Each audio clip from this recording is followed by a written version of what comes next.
History 101, Lecture 17, Slavery, Part Southern Society. Another aspect of slavery in the United States before the Civil War I want to talk about is this idea of what Southern society was like. We want to kind of have a perspective and context for slavery kind of numerically in the United States as a whole and in the South.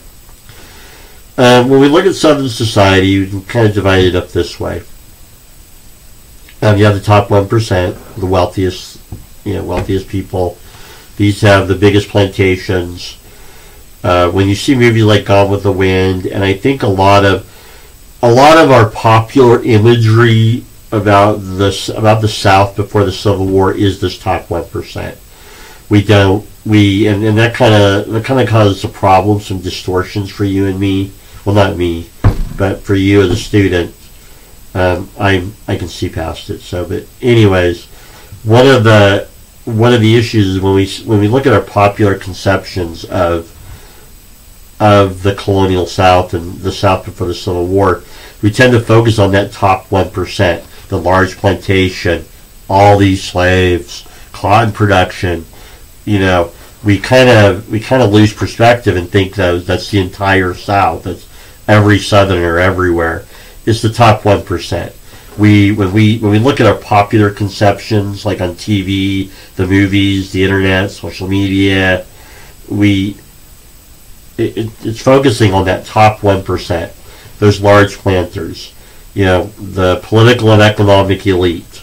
The plantations of several hundred slaves.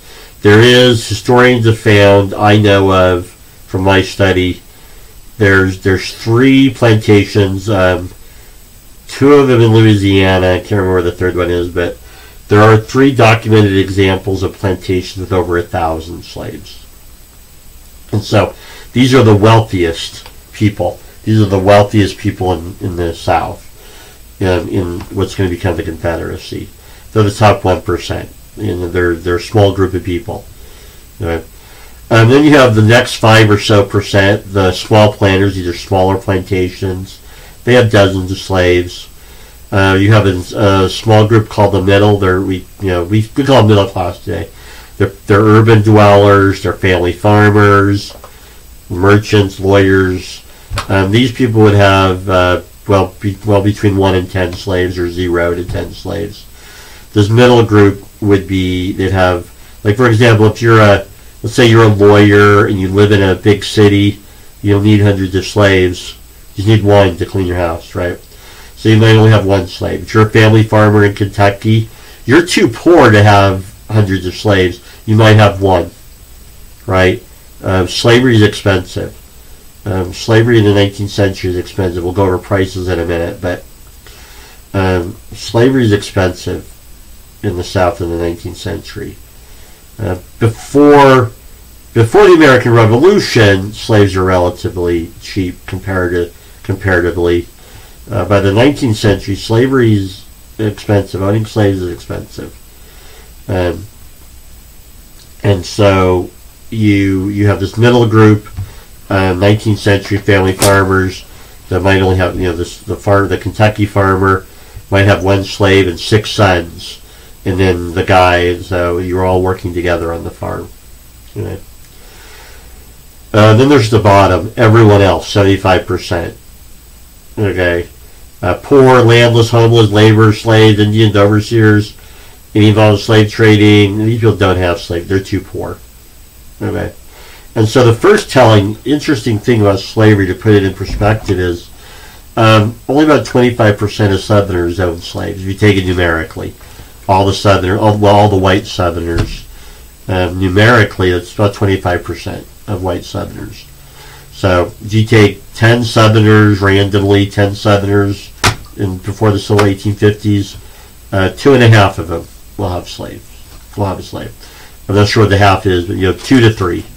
2 or 3 people will have slaves. So let's say you do a random sample every 10.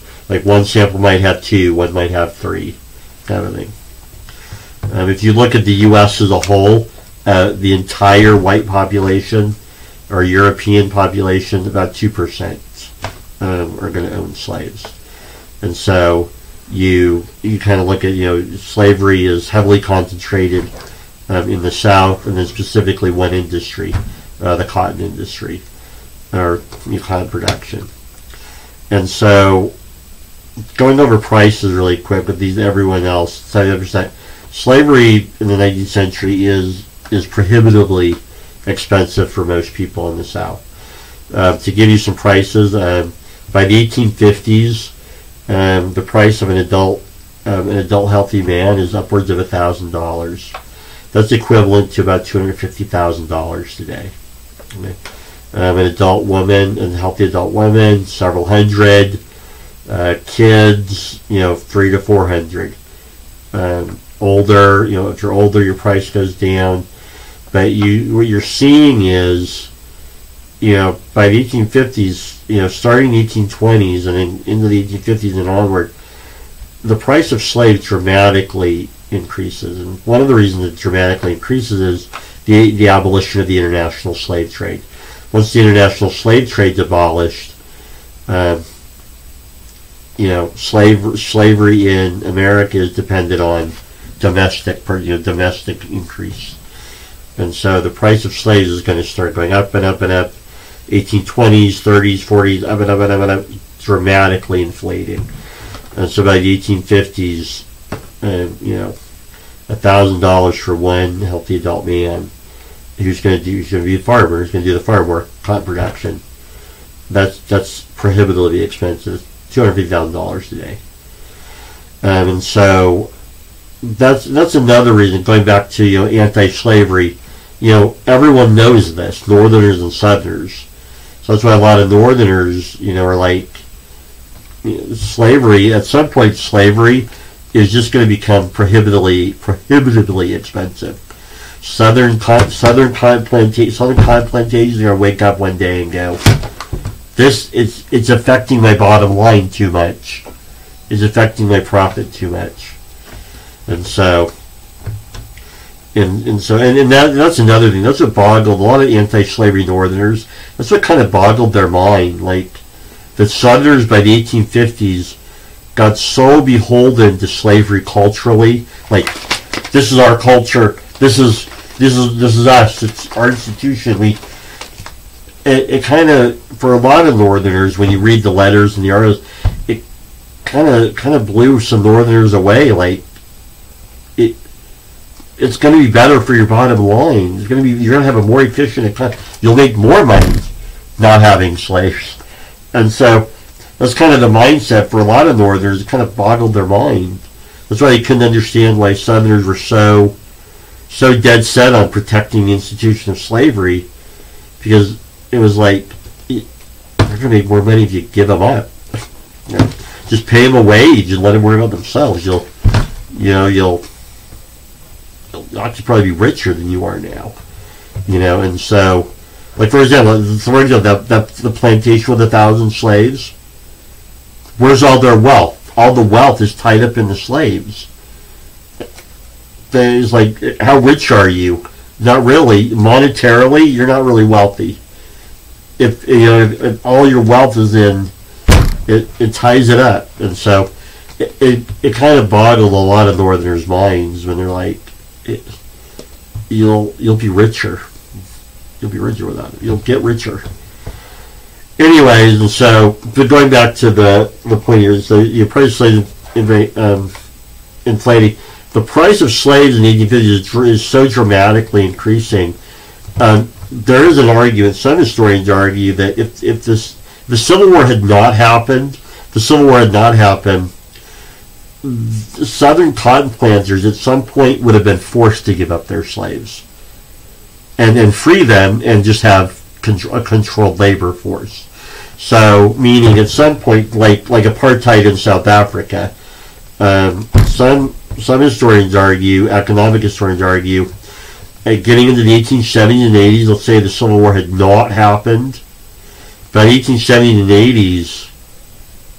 80s, Southern cotton planters would have had to have done something, free their labor, and come up with some other system to control their labor, which is actually what happened.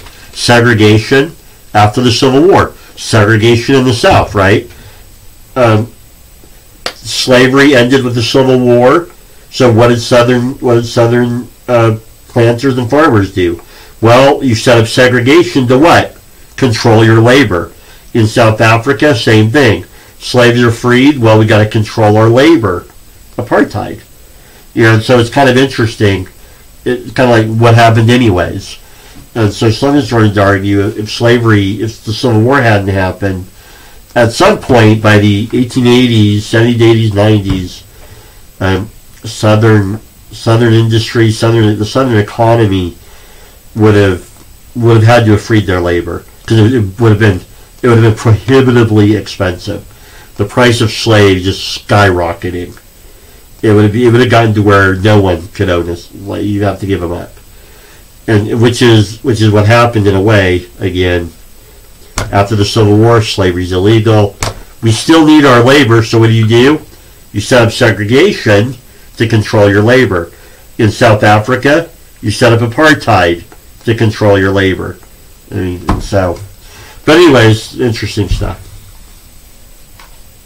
And then lastly, we see differences between the Upper South and the Deep South. The Upper South, places like Virginia, Maryland, Kentucky, you can see fewer slaves, more family farming. You're more likely to see a white family farmer working alongside his one slave he bought, and his six sons doing labor. You see fewer slavery per capita. The economy is more diversified. The Upper Southern economy into Virginia, Maryland, Kentucky, it's not their economy is not dependent on cotton. They trade more with the North. Like for example, in Delaware is practically a northern state, right? The Deep South. This is our popular conception. North Carolina, South Carolina, Georgia, Florida, Alabama, Mississippi, Louisiana, Texas, Arkansas. This is where we see the most slaves, the largest plantations, and this is where we see cotton grown nearly exclusively. And I just want to give you a little clue for a later lecture. It's not a coincidence that the 11 states that formed the core of the Confederacy happen to be the top 11 states by slave population. That's not a coincidence, right? There are two states, by the Civil War, there are two states where there are more black people than white people. There's more black people than African Europeans. Those would be South Carolina and Mississippi. So contemplate that for a minute when you get to the Civil War. Who's the first state to leave? South Carolina. The threat of freeing slaves and all that. It's not a coincidence that the 11 states that left the Union are the top 11 states by slave population. And two of those states, there are more black residents than white residents. And that would be South Carolina and Mississippi. So, not a coincidence. That will end that, and you have a good day.